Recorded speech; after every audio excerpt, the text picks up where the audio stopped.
গোপালগঞ্জে ইন্টারনেট সেবা বন্ধ হয়নি বলে জানিয়েছেন প্রেস উইং। এবার বিস্তারিত। গোপালগঞ্জে ইন্টারনেট সেবা বন্ধ কিংবা বিঘ্নিত কোনোটাই করা হয়নি বলে জানিয়েছে ডাক ও টেলিযোগাযোগ মন্ত্রণালয়।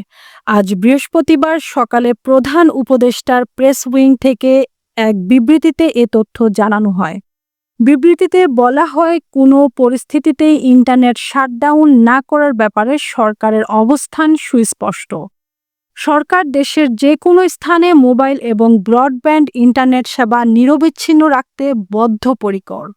গোপালগঞ্জে কিংবা দেশের অন্য কোনো জায়গায় মোবাইল ইন্টারনেট বন্ধ কিংবা বিঘ্ন করতে বাংলাদেশ টেলিকমিউনিকেশন রেগুলেটরি কমিশন কোনো নির্দেশনা জারি করেনি।